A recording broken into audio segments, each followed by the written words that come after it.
నమస్తే.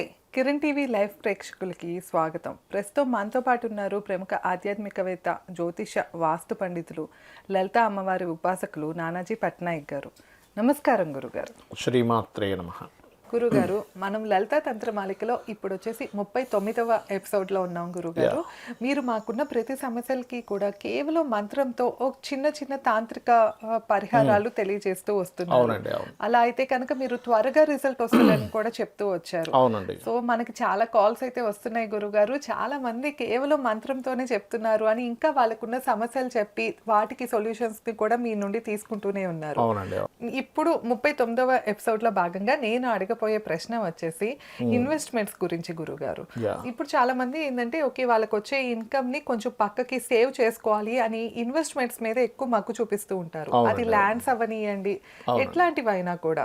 సో ఈ ఇన్వెస్ట్మెంట్స్ అనేది లాభసాటిగా ఉండాలి అంటే ఏమైనా పరిష్కారం చెప్తారా గురుగారు? కొంతమంది ఏంటంటే ఊరుల్లో ఎక్కడో కొంటూ ఉంటారు.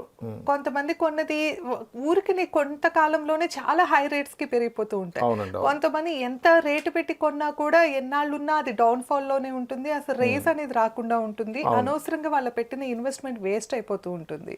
సో ఇలాంటి వారి కోసం లాభసాటిగా ఇన్వెస్ట్మెంట్స్ ఉండేలాగా ఒక మంచి మంత్రాన్ని చెప్పండి గురుగారు. తప్పకుండా అండి, మంచి ప్రశ్న వేశారు. ఎందుకంటే ప్రతి ఒక్కరి లైఫ్లో సంపాదన రెండు రకాలుగా ఉంటుంది.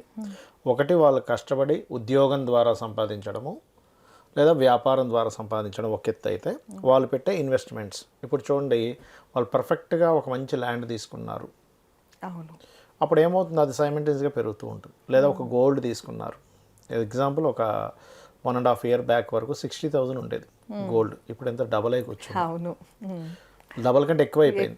అంటే అప్పట్లో ఎవరైనా కనుక ఒక 20 లక్షలు పెట్టి గోల్డ్ కొని ఉంటే ఇప్పుడు 40 లక్షలు అయ్యేదిగా. అంటే మనం కష్టపడి సంపాదించేది ఒక ఎత్తు అయితే, మనకి ఒక ఇన్వెస్ట్మెంట్ చేయడం ద్వారా అది సైమల్టేనియస్గా పెరుగుతూ ఉంటుంది. ఒక ల్యాండ్ కొన్నాం ఎక్కడో, అది ఒక ₹1 కోటి ఎకరం పెట్టుకుంటే ఇప్పుడు ఒక 3 కోట్లు అయింది అనుకోండి, మరి నువ్వు ఈజీగా వచ్చిందిగా. అది దీని విషయంలో జ్యోతిష్శాస్త్రంలో చూసుకోవాల్సిన జాగ్రత్తలు ఏమిటి, ఎట్ ఏ సేమ్ టైం ఎటువంటి తాంత్రికమైనటువంటి లలితాశాస్త్ర నామాలని తంత్ర మార్గంలో చేసుకుంటే ఇంకా మనకి తొందరగా. ఎందుకంటే ఇక్కడ చాలామందికి 12వ స్థానం బాగుందనుకోండి, వాళ్ళు పెట్టేటువంటి ఇన్వెస్ట్మెంట్స్ వల్ల వాళ్ళకి కలిసి వస్తుంది. 12వ స్థానం బాగోపోతే ఏమవుతుందంటే ఎక్కడో ల్యాండ్ కొంటారు, ఎవడో కబ్జా చేస్తాడు, లేదా గోల్డ్ కొంటారు, అది పోవడం జరుగుతూ ఉంటుంది. అందుకని ఏం చేయాలంటే ఎప్పుడైనా సరే ఒక గృహస్థు అతని పేరు మీద బాగుందా ఇన్వెస్ట్మెంట్స్, లేదా జీవిత భాగస్వామి పేరు మీద చేయాలా, లేకపోతే పిల్లల పేర్ల మీద చేయాలా అనే ఒక క్లారిటీ తెలుసుకోవాలి. First point number 1. అంటే గురుగారు, ఇప్పుడు మనం ల్యాండ్స్ కొంటున్నా కొంటున్నా కూడా ఇప్పుడు గ్రహస్థితి బాగోలేదు అంటే మన పేరున కొనకూడదు అంటారా? మంచి ప్రశ్న వేశారు. ఇప్పుడు గ్రహస్థితి బాగోలేదంటే ఇప్పటి వరకే కొనకూడదు, కానీ అసలు వాళ్ళ జాతకంలోనే ఇన్వెస్ట్మెంట్స్ చేయకూడదు అని ఉంటుంది కొంతమంది పేర్ల మీద. వాళ్ళ జాతకంలో, ఇప్పుడు హస్బెండ్ జాతకంలో అతని పేరు మీద భూములు కలిసి రావు, భార్య పేరు మీద కొనాలి. ఇద్దరు పేర్ల మీద బాగాలేవు, పిల్లల పేర్ల మీద కొనాలి. అలా కాకుండా కొంతమందికి ఎలా ఉంటుంది, బంగారం మీద బాగుంటుంది, అప్పుడు గోల్డ్ కొనాలి. ఎవరికి ఏ ఏ ఇన్వెస్ట్మెంట్, ఇప్పుడు కొంతమందికి సిల్వర్, అంటే మూన్ ఇస్తున్నాడు అనుకోండి, సిల్వర్ కొనాలి. మూన్, మీరు ఒక 6 months బ్యాక్ మనం ఈ ప్రొడిక్షన్ కూడా చెప్పాం, గోల్డ్ తో పాటు సిల్వర్ ఇంకా బాగా పెరుగుతుంది అని చెప్పారు. గోల్డ్ కన్నా ఎక్కువ పెరుగుతుంది అని చెప్పారు. సిల్వర్ రేట్ పెరుగుతుంది, చూసారు కదా ఇప్పుడు ఎలా ఉంది పరిస్థితి, అసలు డబల్ త్రిపుల్ అయి కూర్చుంది. అలా ఏంటంటే నేను అనేది ఏంటంటే, ఎప్పుడు కూడా జ్యోతిష్శాస్త్రం దేనికి ఉంది అంటే, చాలా స్పష్టంగా నువ్వు బాగుపడడానికి అందులో ఇన్వెస్ట్మెంట్ చేయాలి, ఎప్పుడు ఏం చేయాలనే ఒక క్లారిటీని ఇస్తుంది. జ్యోతి అంటే వెలుగు. ఆ రకంగా ఎవరైనా ఇన్వెస్ట్మెంట్స్ చేస్తున్నామండి, నా జీవితంలో చాలామంది చెప్తుంటారు నాకు, ఏమంటే మేము పలానా ల్యాండ్ కొన్నాము, పలానా ఇల్లు కొన్నాము, అది కబ్జాకు గురైంది, లేకపోతే దానివల్ల మేము ఇట్లా ఇబ్బంది పడ్డాం, అమ్మేసుకున్నాం అంటూ ఉంటారు. అంటే వీళ్ళ పర్సనల్ చార్ట్లో దేని మూలంగా ఉందో ఫస్ట్ తెలుసుకోవాలి. అది అభివృద్ధి అవ్వడానికి ఈ తంత్ర సంబంధించి లలితా తంత్రం బ్రహ్మాండంగా పనిచేస్తుంది. అంటే మీకు అనిపించవచ్చు, ఏమండి మరి ఉట్టి మంత్రం చేసుకుంటే అయిపోతుంది అంటే, అవుతుంది. అది పడేది కొంత ఎక్కువ టైం అయితే ఇది కొంచెం త్వరగా నెరవేరుతుంది. ఇప్పుడు చూడండి, మనం ఒక మంత్రం చేసుకోవడానికి హోమం చేసుకోవడానికి తేడా ఉంటుంది, అవునా కదా? అయితే ఎవరికైనా కానీ పాపగ్రహ సంబంధాలు ఎక్కువగా వచ్చాయి 12వ స్థానానికి, అప్పుడు ఎక్కువ ఖర్చులు అయిపోయి పెట్టిన ఇన్వెస్ట్మెంట్ అంటే వీళ్ళు ఏం చేస్తారు, సేవింగ్స్ కోసమని లేకపోతే ఏదో ఇన్వెస్ట్మెంట్ చేద్దామని అప్పు తీసుకొచ్చి ఇన్వెస్ట్మెంట్ చేస్తారు. ఇక్కడ ఆ ఇన్వెస్ట్మెంట్ పెరగడం కంటే కూడా ఈ అప్పు ఎక్కువ పెరిగిపోతుంటుంది. ఇది అమ్మేసినా సరే మళ్ళీ అప్పు తీర్చలేరు. అవును. అలాంటి రాంగ్ డెసిషన్స్ తీసుకోకుండా వీళ్ళు సరైనటువంటి మార్గంలో సరైన ఇన్వెస్ట్మెంట్ చేయడానికి అమ్మవారు వాళ్ళ యొక్క ఆలోచన విధానాన్ని మారుస్తుంది. ఓకే. గుర్తుపెట్టుకోండి.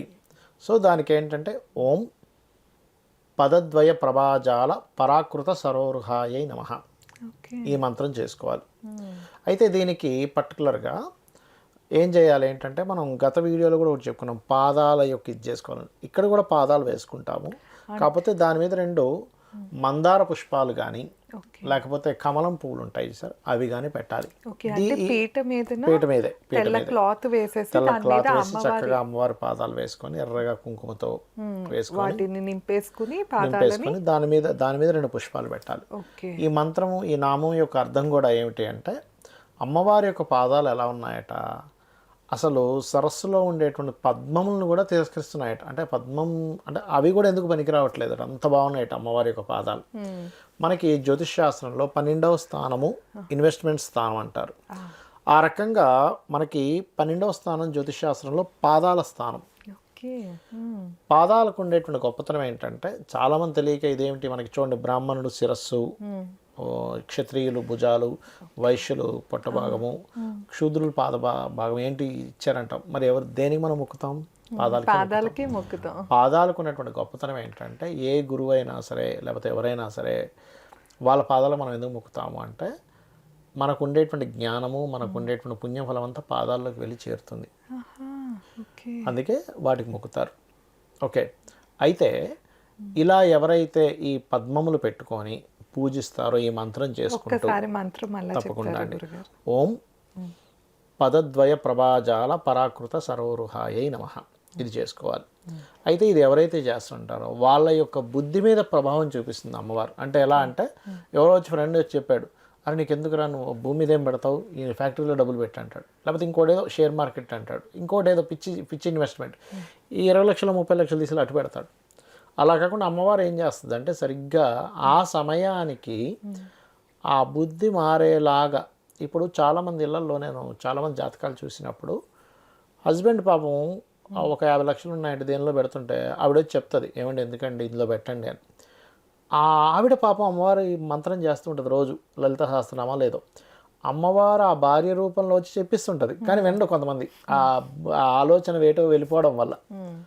అలా ఏంటంటే ఎవరైనా అమ్మవారి యొక్క ఇది చేసేటప్పుడు వాళ్ళ మాట వినాలి. ఎందుకంటే వాళ్ళు చెప్తుంది కాదు, గుర్తుపెట్టుకోండి. భార్య అంటే కొంతమంది వీడికి ఏం తెలుసు, మార్కెట్లోకి వెళ్ళదుగా, నాకు తెలుసు బిజినెస్, అది కూడా కొంతవరకు నిజం ఉంటుంది. ఎందుకంటే వాళ్ళకి కొన్ని విషయాలు తెలియకపోవచ్చు, నేను కాదనట్లా. కానీ లలిత చేసుకునే వాళ్ళు లేదా అమ్మవారి ఆరాధన చేసే వాళ్ళు చెప్తున్నారంటే వాళ్ళు చెప్తుంది కాదు, అదేదో భార్య చెప్తుంది కాదు, అమ్మవారు వాళ్ళలోకి ఎంటర్ అయ్యి భర్త నష్టపోకూడదని చెప్పిస్తుంది. అర్థమైందా మీకు? అది అర్థం చేసుకోగలగాలి. అది ఎప్పుడైతే అర్థం చేసుకుంటారో వీళ్ళ లైఫ్ అనేది ఖచ్చితంగా బాగుంటుంది. అట్లా అనమాట అది. సో ఈ రకంగా కనుక చేసినట్లయితే బాగుంటుంది. దాంతోపాటు ఇంట్లో బెనిఫిట్ జోన్ అని ఉంటుంది వాస్తుపరంగా, దాన్ని పడమర భాగాన్ని బెనిఫిట్ జోన్ అంటారు. ఇంటి మొత్తానికి వెస్ట్, అది మాస్టర్ బెడ్రూమ్లో వాయువ్యం మూల ఉంటుంది. కాబట్టి వీళ్ళు అక్కడ ఖచ్చితంగా వీళ్ళు ఏదైతే ఇప్పుడు పలానా పని అవ్వాలి, ఈ బెనిఫిట్ నాకు ఈ భూమి కొనడం వల్ల నాకు లాభం రావాలి, లేకపోతే బంగారం వల్ల ఇన్వెస్ట్మెంట్ వల్ల లాభం రావాలి, లేకపోతే ఒక బిజినెస్సే పెట్టాం లాభం రావాలనుకున్నప్పుడు ఒక ఎల్లో కలర్ చార్ట్ మీద ఒక స్క్వేర్ ఉండేటువంటి ఒక ఇంత చార్ట్ అనుకోండి, 1x1 2x2 ఫీట్ ఉన్నది, దాని మీద నేను ఈ ఇన్వెస్ట్మెంట్ చేస్తున్నాను, అది డిజైర్ ఫుల్ఫిల్మెంట్ ప్లేస్ అంటారు. ఓకే.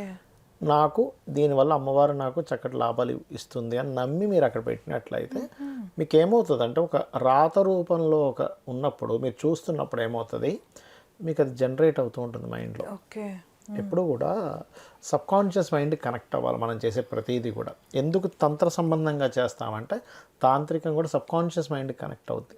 మనం చేతులతో చేసేది ఏదైతుందో సబ్కాన్షియస్ మైండ్కి కనెక్ట్ అవుద్ది. మీరు చూడండి, డ్రైవింగ్ చేస్తుంటాం, డ్రైవింగ్ ఈ సబ్కాన్షియస్ మైండ్, తెలుసా మీకు? కాన్షియస్ మైండ్ కాదు. అందుకే డ్రైవింగ్లో మనకు తెలియకుండానే కాలు వెళ్ళిపోయి బ్రేక్ కొట్టేస్తుంది, ఎక్సిలేటర్ ఇచ్చేస్తుంటాము, చేతులు తిరిగేస్తుంటాయి, డ్రైవింగ్ చేసేస్తుంటాం. అందుకే మనిషి మాట్లాడగలడు, ఫోన్ మాట్లాడగలడు, కానీ రాయమంటే రాయలేడు డ్రైవింగ్ చేస్తూ, టైప్ చేయమంటే చేయలేడు. ఎందుకంటే ఆగితే ఏదైనా సిగ్నల్ దగ్గర ఆగితే చేయగలడు, కానీ డ్రైవింగ్ చేస్తూ చేయలేడు. సబ్కాన్షియస్ మైండ్ ఈజ్ మన బుద్ధిని ప్రేరేపించేటువంటి భగవంతుడి ద్వారా ప్రేరేపించేటువంటి ఒక సిస్టమ్ అది. ఓకే. అట్లా అనమాట.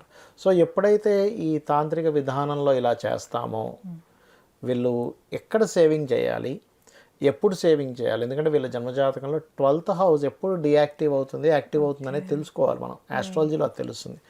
అది మనకి సంబంధం లేకుండానే ఆ యొక్క బుద్ధిని మన ద్వారా లేకపోతే జీవిత భాగస్వామి ద్వారా ప్రేరేపితం చేసి వాళ్ళు సరైనటువంటి మార్గంలో వాళ్ళు ఇన్వెస్ట్మెంట్ చేసేలా జరుగుతుంది. ఓకే. ఎందుకంటే మన జీవితం అంతా కూడా మనం కష్టపడి సంపాదించేది ఒక ఎత్తు అయితే మనం సరైన వాటిలో ఇన్వెస్ట్మెంట్ చేస్తున్నామా లేదా అనేటువంటిది ఇంకొక ఓకే. లైఫ్ని ఇస్తుంది చెప్పాలంటే. అవును గురుగారు. ఎగ్జాక్ట్లీ.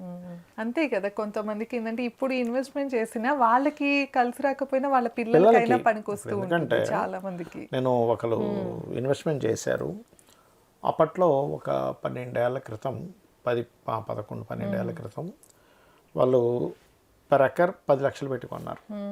అప్పట్లో ఒక 70 లక్షలు పెట్టి 10 ఎకరాలు కొన్నారు. ఇప్పుడు అది ఒక ఎకరం 5 కోట్లు అయింది. ఈజీగా అవుతుంది. అంటే ఎన్ని రెట్లు అయింది? 50 రెట్లు అయింది. అంతే. ఎక్కడ 50 రెట్లు అండి? అసలు 50 రెట్లు మీకు రావాలంటే ఏం చేస్తే వస్తుంది 10 ఏళ్లలో?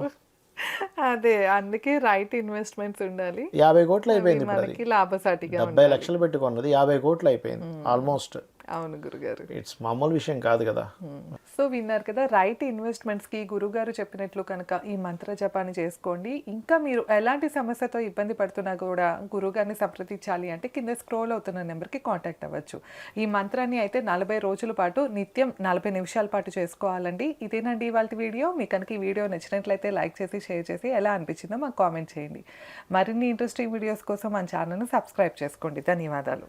నమస్కారం. శ్రీమాత్రే నమః.